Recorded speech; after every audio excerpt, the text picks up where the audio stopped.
Préparez-vous, on va découvrir les plus grands secrets cachés de la noblesse britannique. Quelque part dans les coffres secrets des plus grandes demeures d'Angleterre, derrière des portes closes où aucune caméra n'a jamais pu pénétrer, dorment des joyaux si incroyables qu'ils éclipsent totalement ceux de la couronne.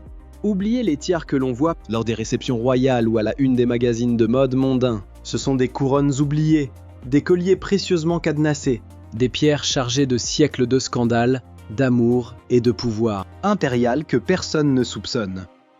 L'une d'elles était le cadeau secret d'un tsar russe.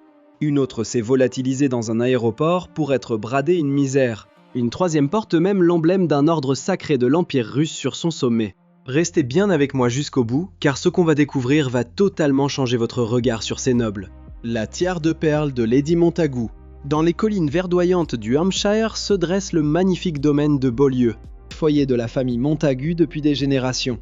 Lady Montagu de Beaulieu, maîtresse d'un des domaines les plus chargés d'histoire d'Angleterre, était l'une des plus grandes hôtesses mondaines du début du XXe siècle, régnant sur une demeure mêlant faste victorien et pure élégance édouardienne. Cette fameuse tiare en perles des Montagu illustre à merveille cette joaillerie fine inspirée par la nature qui séduisait toute l'aristocratie durant l'époque victorienne et édouardienne. Façonnée avec de somptueuses perles fines serties d'or délicat et d'argent, la tiare célèbre à la perfection les formes féminines et organiques. La perle restait la marque absolue des femmes de la haute, qui préféraient l'élégance discrète à l'ostentation vulgaire. Ces précieux diadèmes étaient souvent façonnés par les plus grands joailliers londoniens, comme Garrard ou Hunt & Roskell, pour être offerts lors des grands mariages familiaux. Et croyez-moi, de telles pièces ne s'exposent presque jamais en public. Portées une fois pour un portrait, parfois deux lors d'un couronnement, avant de retourner sagement dans leur écrin de velours, transmise en toute discrétion d'une génération à la suivante. La véritable rareté de cette tiare réside dans ce secret. Sa splendeur devait rester une affaire de famille, loin du regard des curieux. Aujourd'hui encore, le trésor des Montagu dort à Beaulieu, à l'abri des regards. Un mystère étincelant tapis dans l'ombre de l'une des plus vieilles demeures d'Angleterre, la tiare de Pérido de la duchesse d'Atholl. Ces ducs possèdent un privilège absolument unique dans toutes les îles britanniques. Ce sont les seuls d'Europe autorisés à posséder leur propre armée, les Atholl Highlanders. Il est donc tout naturel que la duchesse possède un joyau aussi unique que son propre clan. Regardez bien cette tiare de Pérido, elle cache un détail absolument unique que vous devez voir.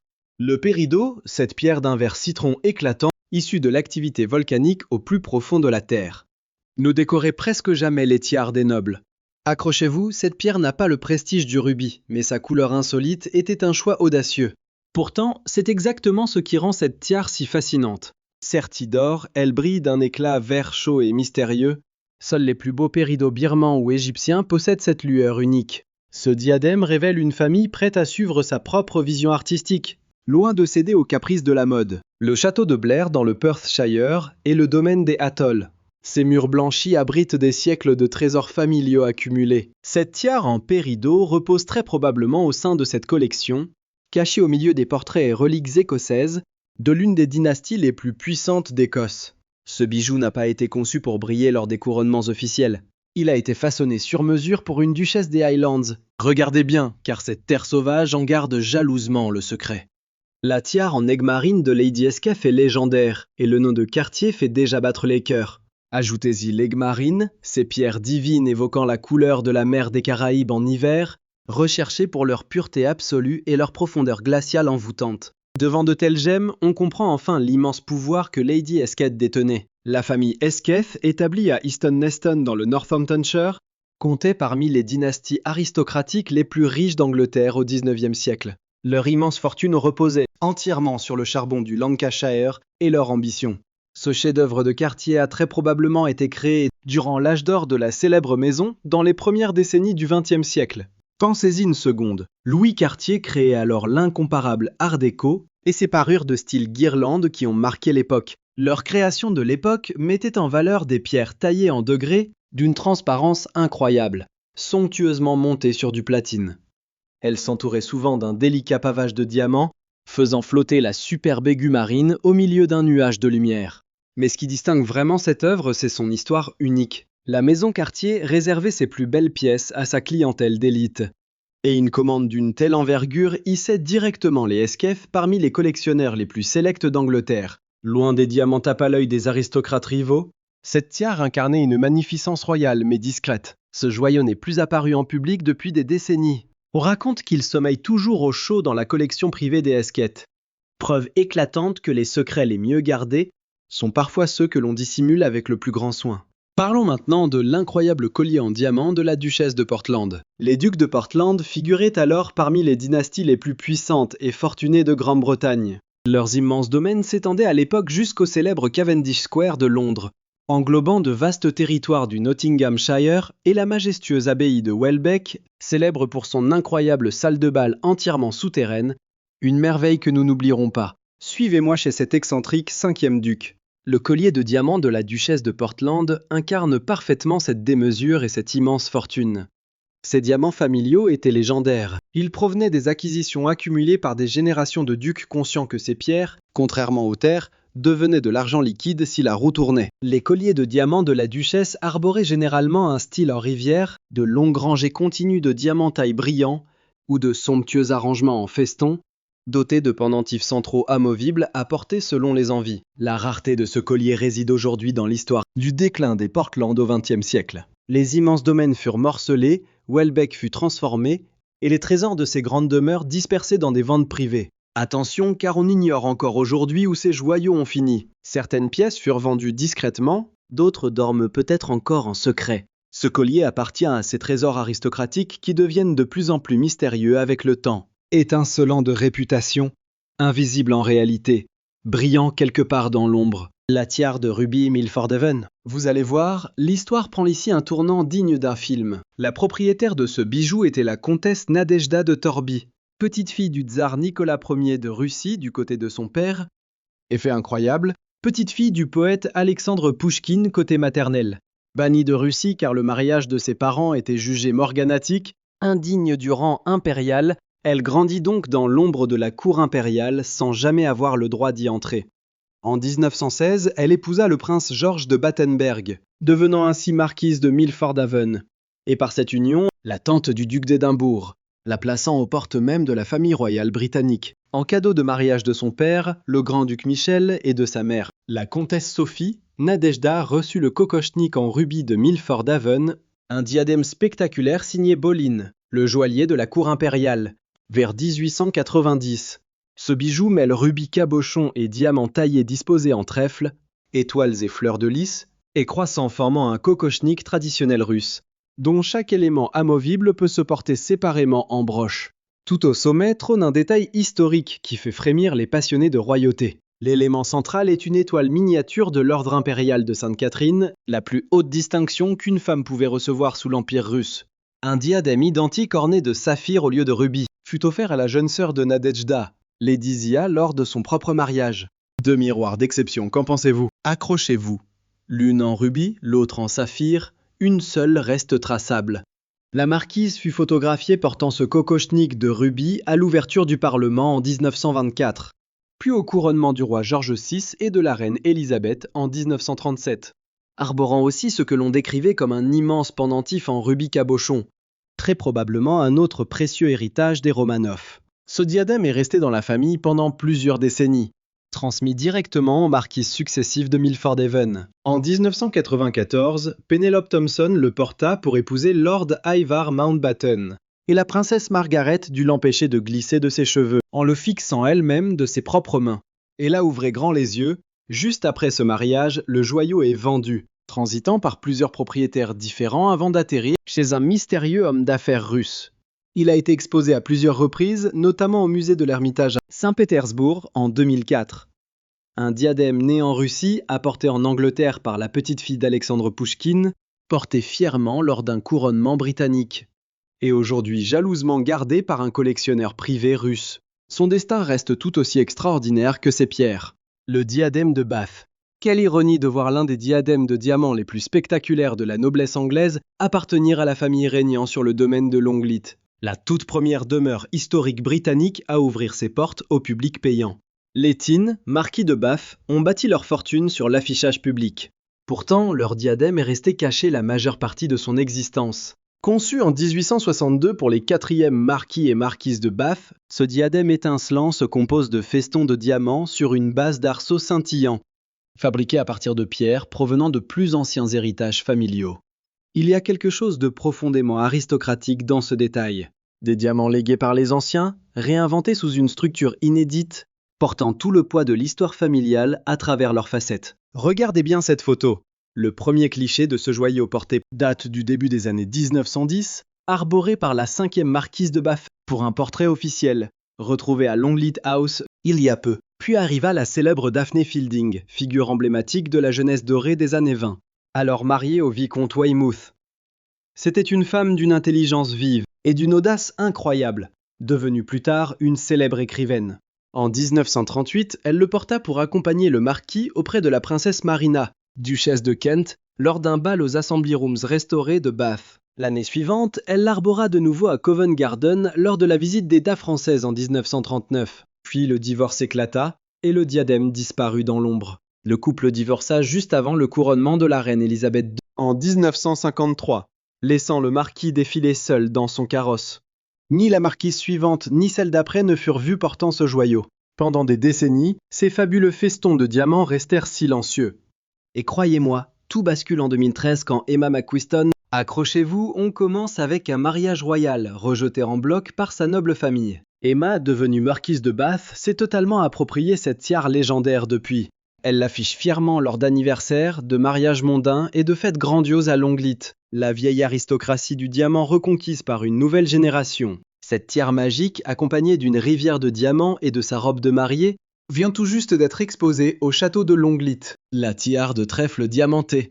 Il y a un côté rebelle à porter cette tiare. Ce symbole si irlandais appartenant à la duchesse la plus scandaleuse d'Écosse. Margaret, duchesse d'Argyll, a incarné le plus grand scandale de l'après-guerre britannique. Regardez bien, car son divorce explosif en 1963 va tout changer. Elle a choqué une haute société pourtant habituée aux pires scandales. Sa légendaire tiare au trèfle de diamant est aussi théâtrale que sa propriétaire. Faite au milieu du XXe siècle, elle arbore d'incroyables motifs de trèfle. Un choix audacieux magnifié par des pierres tailles brillantes qui capturent la lumière à chaque petit mouvement de tête. Un bijou conçu uniquement pour attirer tous les regards. Margaret la portait avec l'assurance totale d'une femme qui savait pertinemment qu'elle capterait l'attention de n'importe quelle pièce où elle entrait. Après sa mort en 1993, suite à sa terrible déchéance, elle a tristement passé ses dernières années dans une petite chambre du Argyle Hotel à Londres, bien loin du faste de son château d'Inverary. La fabuleuse tiare de trèfle lui a finalement été confisquée. Elle a probablement été vendue en secret, et sa localisation actuelle reste un mystère absolu. Ce bijou mythique, qui ornait la tête de la femme la plus sulfureuse du pays, a aujourd'hui totalement disparu. Ou du moins, s'est fait discret. La parure d'améthyste de la marquise de Londonderry. Préparez-vous, car l'histoire de cette parure commence de façon incroyable. Avec un puissant tsar, tombé éperdument amoureux d'un simple portrait de femme. En 1821, la marquise de Londonderry reçoit 14 améthystes de Sibérie de la part du tsar Alexandre Ier de Russie, subjuguée par sa beauté après avoir simplement contemplé son portrait. Elle a réussi à repousser ses avances, en restant totalement irréprochable comme l'indiquent poliment les archives, mais elle a tout de même conservé les précieux bijoux du souverain. 14 améthystes sibériennes, des pierres d'un violet intense venues de l'Oural, du jamais vu dans la joaillerie britannique de l'époque. Et elles étaient le symbole de l'obsession du souverain le plus puissant de la planète.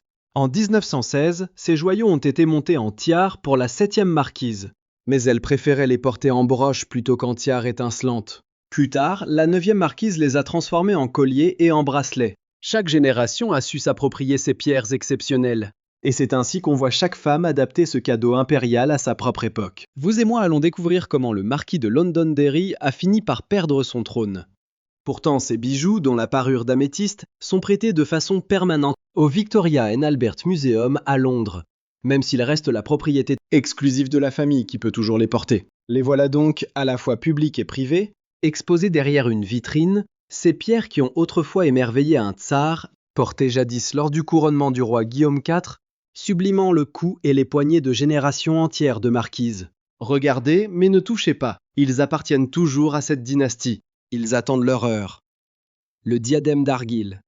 Tous les grands bijoux n'ont pas une histoire glamour. Parfois, un diadème devient légendaire en disparaissant mystérieusement avant de, contre toute attente, réapparaître. Le diadème d'Argyll est un trésor victorien, orné de magnifiques volutes serrées, sans doute offert comme cadeau de mariage à Iona Colquhoun, fille de Sir Ivar, 8e baronnet de Luce, lorsqu'elle a épousé le marquis de Lorne, futur 12e duc d'Argyle en 1964. La duchesse douairière d'Argyle en est devenue la principale détentrice, s'affichant régulièrement avec lors du bal royal calédonien, le plus ancien gala de charité au monde, le sommet de la saison sociale écossaise de Londres. Puis est venue la nuit qui a rendu ce diadème tristement célèbre. C'est ici que tout bascule. En 2006, après ce bal, la duchesse douairière a perdu le diadème et 4 autres pièces de valeur en rentrant au château d'Inverarray par l'aéroport de Glasgow. La mallette contenant les bijoux a été retrouvée des mois plus tard et les pièces, estimées à 100 000 livres, ont été vendues pour seulement 5 000.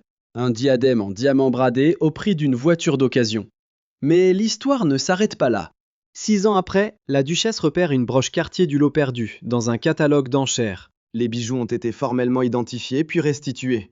La duchesse douairière s'est dite totalement stupéfaite, elle qui croyait les avoir perdus pour toujours, rappelant que ce diadème était un héritage précieux et que le collier était le cadeau de ses 21 ans, ce qui rendait l'affaire si intime. Et vous savez quoi? La famille continue de porter ce diadème au bal, chaque année, tout récemment par Lady Louise Burrell, la fille de la duchesse douairière et elle-même marraine de cet événement historique. Retrouvée sur le sol d'un aéroport, sauvée d'un simple catalogue, toujours étincelant, résolument écossais et plus vivant que jamais. Le diadème floral en diamant de la duchesse d'Abercorn. Pour comprendre l'histoire secrète de ce joyau floral en diamant, il faut d'abord analyser la famille dont il est issu. Croyez-moi, cette pièce nous relie, par un incroyable arbre généalogique, la famille impériale russe directement au cœur même de la saga Mountbatten. Lady Sacha Hamilton, duchesse d'Abercorn, était la fille de Lady Zia Werner. Et Lady Zia n'était autre que la sœur cadette de Nadejda Mountbatten, la marquise de Milford Haven. Suivez-moi, on a déjà vu son kokochnik de rubis.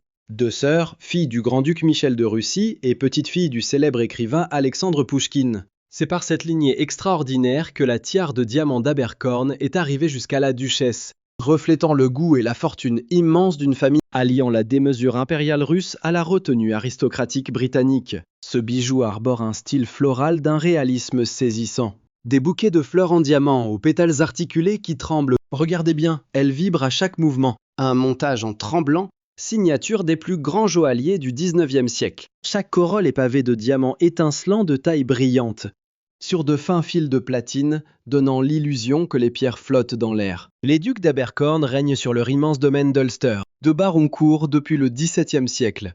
Et ces trésors familiaux restent jalousement gardés, loin des regards. Cette tiare n'apparaît que pour de rares mariages et fêtes privées, restant presque totalement invisible pour le reste du monde. Un autre chef-d'œuvre menant une existence secrète et absolument spectaculaire. 10 joyaux, 10 femmes, 10 histoires oubliées par les livres. Et croyez-moi, tout est bien réel, enfermé dans des coffres secrets, exposés sous verre ou perdus dans les pages de vieux catalogues d'enchères, sommeillant dans des écrins de velours qui n'ont pas été ouverts depuis des lustres. Les joyaux de la couronne sont célèbres, mais ils s'exposent aux yeux de tous. Ceux-ci, tiares de perles, rubis des Romanov ou améthystes tsaristes, ces volutes victoriennes perdues dans un aéroport appartiennent à une histoire parallèle, celle d'une Grande-Bretagne de banquets interminables et de week-ends dans de grands manoirs, de galeries de portraits, de couloirs sombres éclairés à la bougie et de secrets de famille. Ce sont les joyaux que l'histoire a failli oublier,